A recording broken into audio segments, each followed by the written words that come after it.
கர்த்தருக்கு பிரியமானவர்களே, இயேசுவின் நாமத்தினால் உங்களை வாழ்த்துகிறேன். உங்களுக்கு சமாதானம். ஆதியாகமம் 3:1.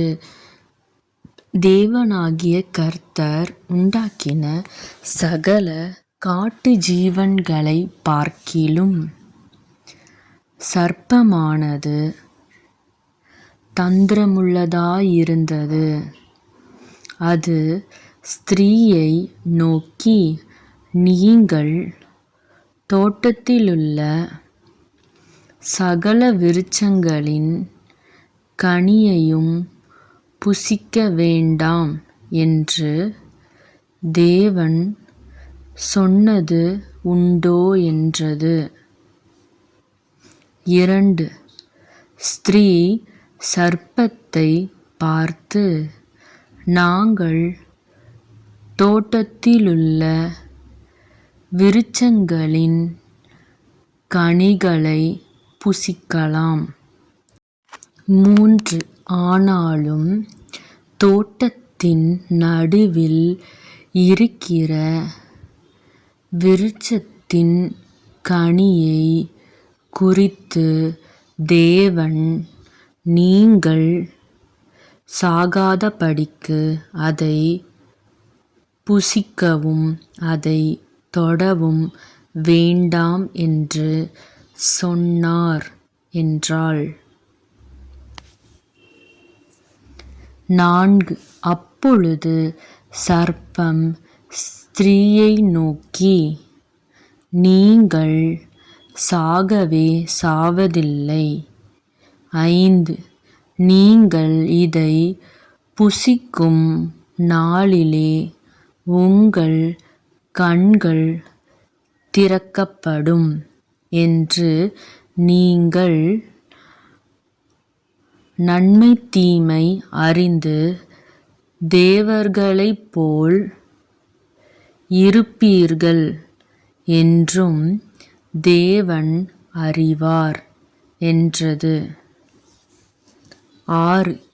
அப்பொழுது ஸ்திரீயானவள், அந்த விருட்சம் புசிப்புக்கு நல்லதும் பார்வைக்கு இன்பமும் புத்தியை தெளிவிக்கிறதற்கு இச்சிக்கப்படத்தக்க விருட்சமுமாய் இருக்கிறது என்று கண்டு அதின் கனியை பறித்து புசித்து தன் புருஷனுக்கும் கொடுத்தாள். அவனும் புசித்தான். 7. அப்பொழுது அவர்கள் இருவருடைய கண்களும் திறக்கப்பட்டது. அவர்கள் தாங்கள் நிர்வாணிகள் என்று அறிந்து அத்தி இலைகளை தைத்து தங்களுக்கு அரைக்கச்சைகளை உண்டு பண்ணினார்கள். 8. பகலில் குளிர்ச்சியான வேளையிலே தோட்டத்தில் உலாவுகிற தேவனாகிய கர்த்தருடைய சத்தத்தை அவர்கள் கேட்டார்கள்.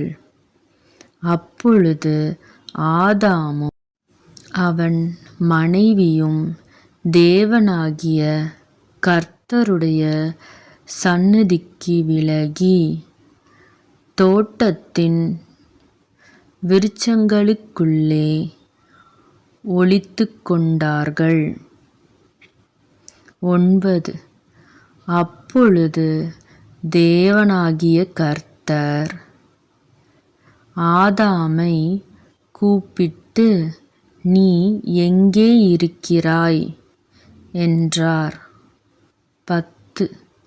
அதற்கு அவன், நான் தேவரீருடைய சத்தத்தை தோட்டத்திலே கேட்டு நான் நிர்வாணியாயிருப்பதினால் பயந்து ஒளித்துக் கொண்டேன் என்றான். 11.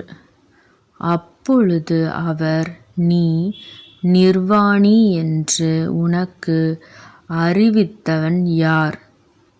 புசிக்க வேண்டாம் என்று நான் உனக்கு விலக்கின விருட்சத்தின் கனியை புசித்தாயோ என்றார். 12. அதற்கு ஆதாம், என்னுடனே இருக்கும்படி தேவரீர் தந்த ஸ்திரீயானவள் அவ்விருட்சத்தின் கனியை எனக்கு கொடுத்தாள், நான் புசித்தேன் என்றான். 13. அப்பொழுது தேவனாகிய கர்த்தர் ஸ்திரீயை நோக்கி, நீ இப்படி செய்தது என்ன என்றார்.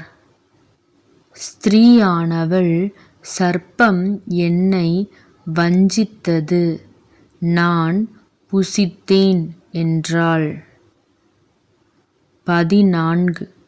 அப்பொழுது தேவனாகிய கர்த்தர் சர்ப்பத்தை பார்த்து, நீ இதை செய்தபடியால் சகல நாட்டு மிருகங்களிலும் சகல காட்டு மிருகங்களிலும் சபிக்கப்பட்டிருப்பாய்.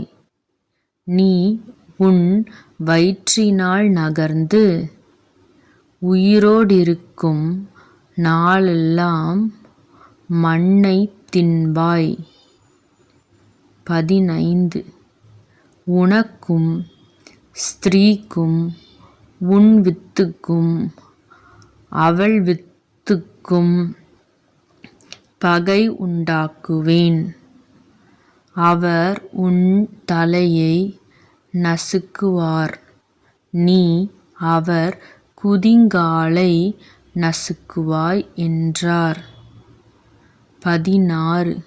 அவர் ஸ்திரீயை நோக்கி, நீ கர்ப்பவதியாயிருக்கும்போது உன் வேதனையை மிகவும் பெருகப் பண்ணுவேன். வேதனையோடே பிள்ளை பெறுவாய். உன் ஆசை உன் புருஷனை பற்றி இருக்கும், அவன் உன்னை ஆண்டுகொள்ளுவான் என்றார். 17.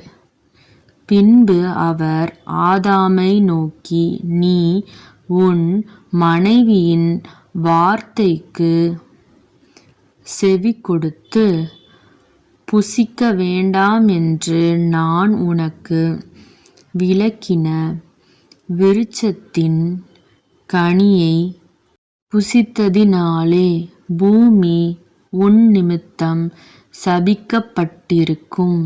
நீ உயிரோடிருக்கும் நாளெல்லாம் வருத்தத்தோடே அதின் பலனை புசிப்பாய். 18. அது உனக்கு முள்ளும் குறுக்கும் முளைப்பிக்கும். வெளியின் பயிர் வகைகளை புசிப்பாய். 19. நீ பூமியிலிருந்து எடுக்கப்பட்டபடியால் நீ பூமிக்கு திரும்பும் மட்டும் உன் முகத்தின் வேர்வையால் ஆகாரம் புசிப்பாய். நீ மண்ணாயிருக்கிறாய், மண்ணுக்கு திரும்புவாய் என்றார். 20. ஆதாம் தன் மனைவிக்கு ஏவாள் என்று பெயரிட்டான், ஏனெனில் அவள் ஜீவனுள்ளோருக்கெல்லாம் தாயானவள். 21. தேவனாகிய கர்த்தர் ஆதாமுக்கும் அவன் மனைவிக்கும் தோல் உடைகளை உண்டாக்கி அவர்களுக்கு உடுத்தினார்.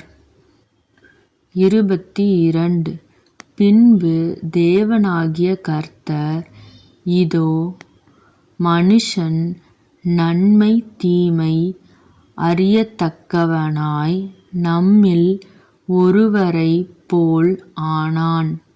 இப்பொழுதும் அவன் தன் கையை நீட்டி ஜீவ விருட்சத்தின் கனியையும் பறித்து புசித்து என்றென்றைக்கும் உயிரோடிராதபடிக்கு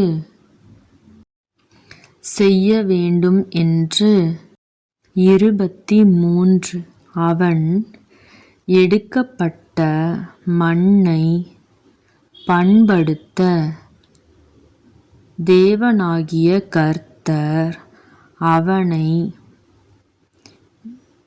ஏதேன் தோட்டத்திலிருந்து அனுப்பிவிட்டார். 24 அவர் மனுஷனை துரத்திவிட்டு ஜீவ விருட்சத்துக்கு போம் வழியை காவல் செய்ய ஏதேன் தோட்டத்துக்கு கிழக்கே கேருபீன்களையும் வீசிக்கொண்டிருக்கிற சுடரொளி பட்டயத்தையும் வைத்தார். ஆமென்.